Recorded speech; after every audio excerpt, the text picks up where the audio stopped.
O que será que vai acontecer aqui? Será que eu vou jogar uma simultânea em 3 tabuleiros, sendo que 2 às cegas, e o meu adversário também vai jogar as cegas em outros 2 tabuleiros? Bora pro jogo.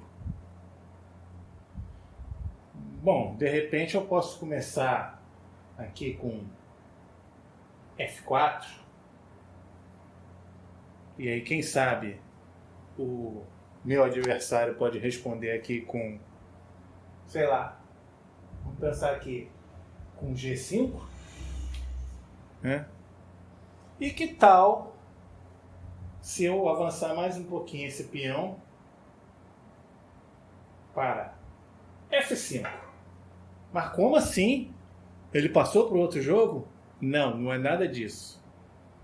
Essa é mais uma variante que pode ser jogada com peças e tabuleiro de xadrez. Mas aqui tem um pouquinho de trapaça. Porque eu sempre falei o outro tabuleiro. E aqui nós estamos vendo 3 tabuleiros. Então, essa é uma variante que dá para jogar com as peças de xadrez e tabuleiros de xadrez. Porque essa variante é o Millennium 3D Chess, ou seja, o xadrez 3D do milênio. Vamos aprender como é que se joga isso? Bom, primeira coisa é o seguinte, como o cenário aqui não é lá essas coisas, de vez em quando eu vou fazer uma sombra aqui na frente do tabuleiro, tem que passar aqui por trás da câmera, porque foi o que deu para fazer para conseguir pegar 3 tabuleiros, mas acho que vai dar para entender. Tá? Em geral, o 3D Chess do Millennium, o Millennium 3D Chess, as peças se movem do mesmo jeito que o xadrez tradicional num tabuleiro, certo? Outras regras, como por exemplo roque, captura en passant, também funcionam da mesma coisa quando você considera um tabuleiro, mas o 3D Chess funciona assim. Esse tabuleiro aqui está embaixo, esse aqui está no meio, logo acima desse, e aquele lá está em cima de todo mundo. São 3 níveis. Primeiro, o do meio, que é esse aqui, e aquele lá. E as peças elas podem andar entre um nível e o outro, que é o movimento em 3D. Certo? Então nós vamos ver como é que faz tudo isso aí. Bom, para começo de conversa, o início do jogo é assim. As brancas começam no tabuleiro de baixo, o tabuleiro do meio fica vazio, e as pretas no tabuleiro de cima. Certo? E as peças podem fazer um movimento horizontal, que vai ser o movimento padrão do jogo de xadrez. Pode fazer um movimento puramente vertical, em alguns casos, que nós vamos ver aqui. E também pode fazer um movimento que combina o vertical com o horizontal. Ou seja, como se a peça andasse no espaço de uma forma, digamos assim, enviesada. Tá? Uma coisa importante logo de cara é a promoção do peão. O peão das brancas ela promove quando chegar lá, no finalzinho do tabuleiro de cima. E o peão das pretas ele tem que descer para chegar aqui e ser promovido no tabuleiro de baixo. Vamos ao movimento do peão, o movimento básico do peão. Como eu disse, no plano vai se movimentar da mesma jeito. 2 casas na primeira jogada opcionalmente, ou uma casa só e a captura na diagonal. No espaço, como é que pode acontecer esse movimento? O peão pode se mover uma ou 2 casas na vertical. Tá? Também pode se mover, isso na primeira jogada de cada peão, 1 ou 2 casas combinando os movimentos, ou seja, para frente e mudando de nível. Se ele mover uma casa, vem para cá. E esse aqui, se ele mover 2 casas, como se ele fizesse isso. Ele vai parar aqui, ele sai do H2 do primeiro nível, vai parar no H4 do terceiro nível. A mesma coisa o peão das pretas. move-se no plano, move-se só na vertical e também pode se mover combinando os movimentos. Aqui é como se ele estivesse lá em cima e viesse descendo. Ele sai daqui da E7 e vai chegar na E5 no primeiro nível lá embaixo. Pode ser assim. Beleza? A captura com o peão, levando-se em consideração o espaço. No plano, óbvio, é do mesmo jeito. Agora, digamos que esse peão, na verdade, estivesse aqui. Ele poderia fazer essa diagonal, aqui no caso, descendo um nível. Esse aqui é o terceiro nível, ele desce um nível e pode capturar aqui. Poderia ser assim, certo? Agora vamos para a captura en passant, que é bastante complexa essa regra. Para que ocorra a captura en passant, a primeira coisa que tem que levar em consideração é que o peão que está pretendendo capturar o outro, ele tem que estar na quinta fileira em qualquer um dos níveis. Tá? Isso já possibilita o peão fazer a captura en passant. E aqui o raciocínio é simples. Vamos raciocinar primeiro no plano. Tá? Como é que esse peão poderia capturar um outro en passant? O peão está na coluna D. Se o peão da coluna C abre com duas casas, é possível a captura en passant logo no movimento seguinte. Isso aí todos nós sabemos, é o movimento normal do xadrez. Agora, muita gente não leva em consideração o porquê disso. Por que que é assim? Porque quando esse peão sai, é como se ele passasse por aqui, onde ele pode ser capturado, para depois vir para cá. E aí esse aqui só pode fazer a captura no movimento seguinte, porque é como se esse fizesse dois movimentos num só. O primeiro, no qual ele poderia ser capturado, e o segundo, em seguida.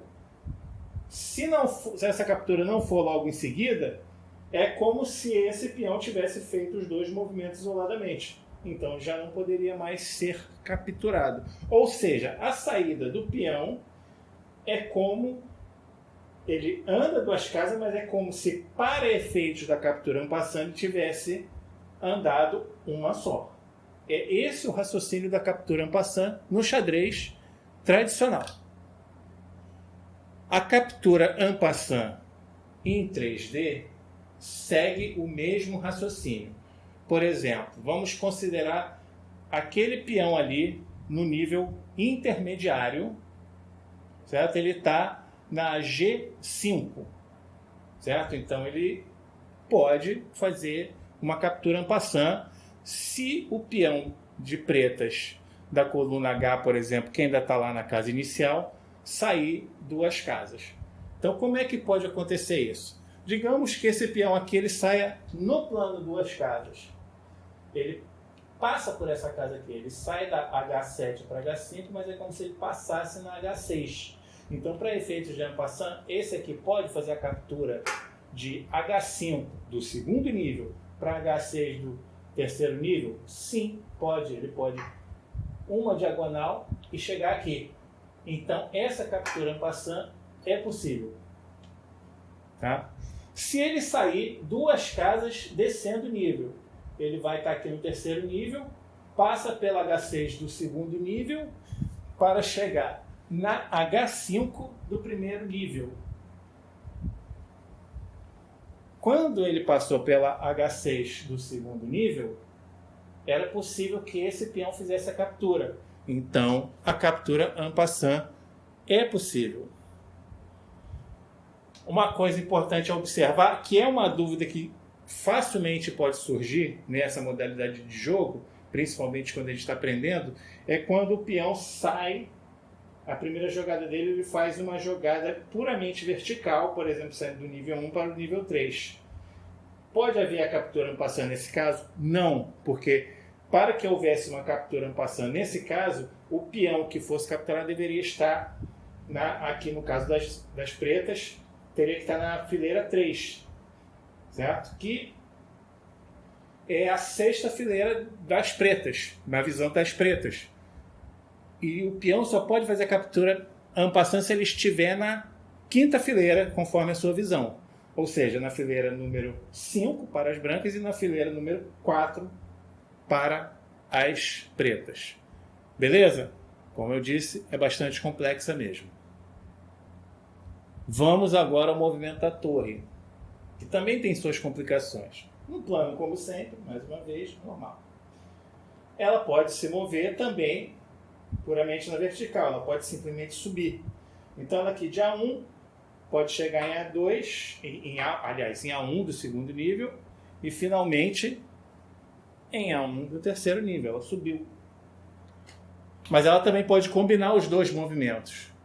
E aí é que vem uma confusãozinha com a torre, que parece que ela está fazendo um movimento diagonal. Mas nós vamos ver como é que acontece isso. Vamos pegar de novo essa torre aqui. E vamos dizer que ela primeiro tenha se movimentado para cá, tenha chegado aqui, em C5.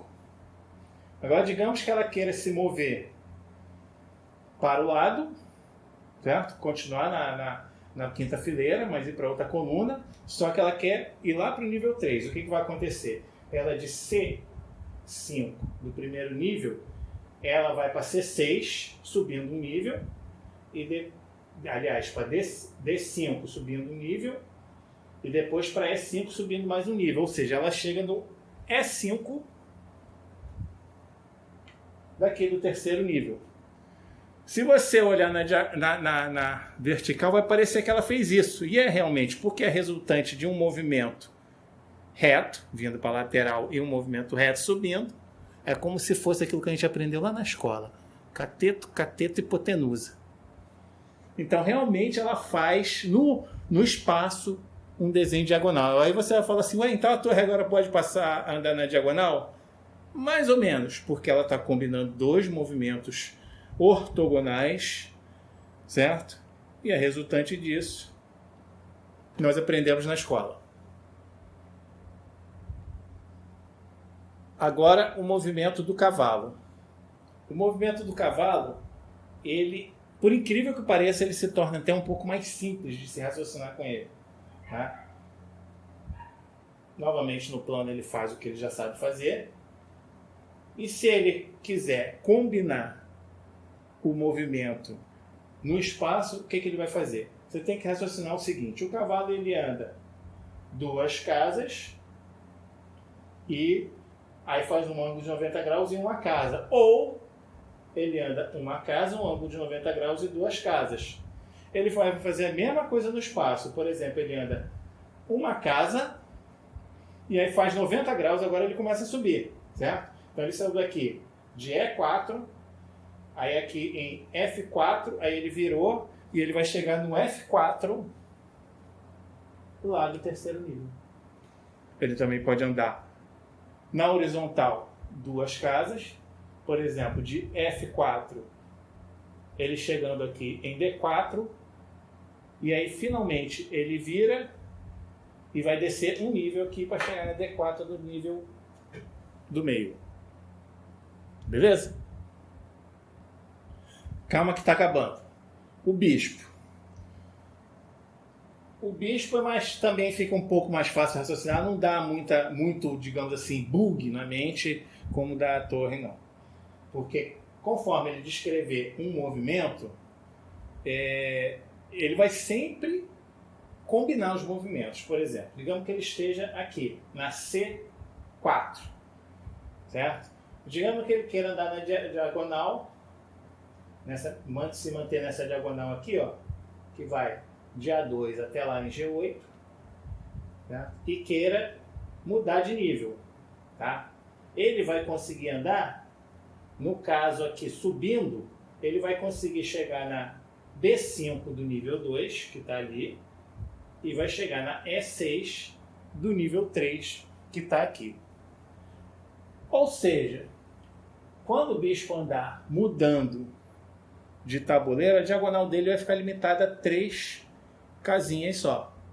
É como se ele chegasse no final do tabuleiro. A mesma coisa de andar no plano, se ele está aqui, ele chegou no final do tabuleiro. Quando ele sobe ou desce, ele também vai ter uma hora que vai chegar ou no topo ou lá embaixo. Beleza? Ufa, finalmente está acabando. A dama. A dama, gente, é super fácil. É só você pensar que ela pode fazer tudo que a torre faz e tudo que o bispo faz. Que basicamente é o que a dama faz. Ela anda tanto ortogonal, né, lado para frente, para trás, para um lado, para o outro, quanto diagonal, igual o bispo. Então, no 3D, ela vai fazer a mesmíssima coisa, não tem mistério. Ela vai poder, por exemplo, combinar esse movimento aqui, ó, reto igual a torre, subindo. Então, por exemplo, ela de F4, ela pode, do nível 1, pode chegar na H4 do nível 3. Simples assim.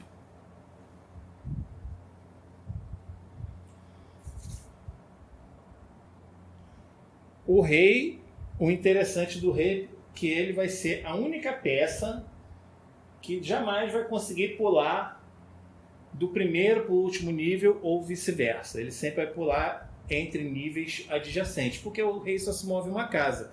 Então, por exemplo, ele estando aqui em F4, para onde é que ele pode se mover? Para qualquer coisa em volta dele.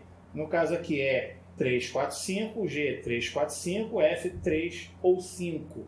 Ele vai conseguir se mover para as mesmas casas do nível adjacente. No caso aqui ele está no nível 1, ele pode ir para o nível 2, as mesmas casas adjacentes, ou ainda para a própria F4 do nível adjacente. Certo? É o que ele vai conseguir fazer. Se ele quiser ir do nível 1 para o nível 3, ele vai ter que fazer 2 movimentos. Bom, agora vamos ver como é que fica o roque no caso, né, do 3D, do xadrez 3D. O roque não muda. Por quê? Porque ele só é feito com o rei e com uma das torres em suas casas iniciais e com todas aquelas regras. Não pode passar por uma casa em xeque, não, né, o rei não pode passar por uma casa em xeque, né, ele não pode estar em xeque, certo? Ele não pode cair na casa em xeque, por aí vai. Então ele vai fazer só em sua posição inicial. Então não vai mudar, não existe o roque 3D. O roque vai ser sempre no plano. O roque das pretas vai ser sempre aqui no terceiro nível, o roque das brancas lá no primeiro nível. Se já tivesse movido para cima ou para baixo e tal, aí já perdeu o direito de fazer o roque. Do mesmo jeito que no xadrez normal. Se o rei já tivesse movido, não faz mais o roque. Beleza? Bom, mais uma vez, só para reforçar, o peão das brancas para ser promovido, não basta chegar aqui na última fileira do nível 1, nem do nível 2, tem que chegar lá na última fileira do nível 3, certo? E os peões das pretas têm que chegar no primeiro nível aqui, ó, no último nível, visão das negras, que é a fileira 1 do nível 1, do tabuleiro de baixo, onde começam as brancas, para ser promovido. Ok? Bom, em geral é isso. O resto, né, regras de empate, né, insuficiência de material, essas coisas assim, não muda. São as regras do xadrez normal. Tá? Em relação a jogar no computador, na internet, em aplicativo de celular, eu procurei, dei uma procurada, eu não encontrei aplicativo, não encontrei site, não encontrei programa, não encontrei engine. A única coisa que eu encontrei foi um jogo parecido no ambiente do Linux, mas ele tem outras peças e eu vou até falar sobre ele numa outra oportunidade. Mas assim, ainda não descobri se tem como jogar isso de forma eletrônica, tá? Então, se eu descobrir alguma coisa, eu mostro outro vídeo. Até mesmo porque esse já ficou um pouquinho longo, mas também para explicar toda essa loucura que pode ter um forte potencial de bugar o cérebro de muita gente, ia demorar um pouco mesmo. Beleza, pessoal? Então dá para jogar assim, chamar um amigo que seja tão doido quanto você, ele fica do lado de lá, você fica do lado de cá e vocês ficam jogando aqui. A chance de acontecer um movimento errado é grande e aí pode, já viu, né? Agora quer ver uma coisa interessante?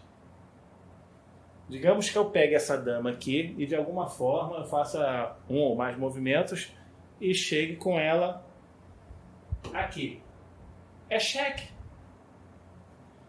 Porque ela está aqui no G8 e o rei está no G8. E o movimento da dama para cima é perfeitamente possível.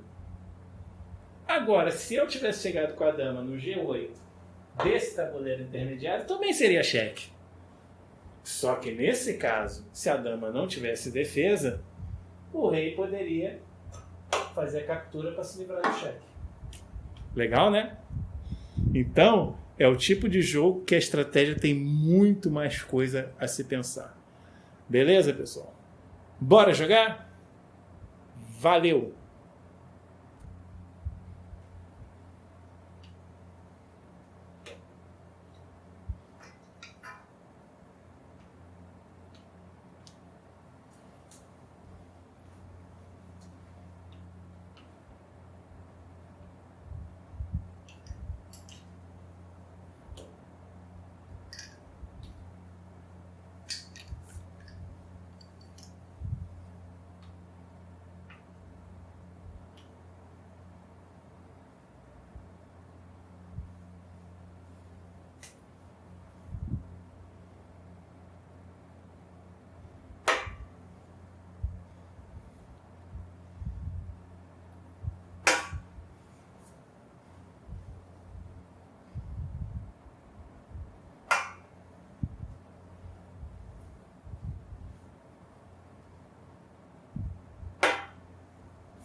Depois cerveja aí se eu errei alguma coisa.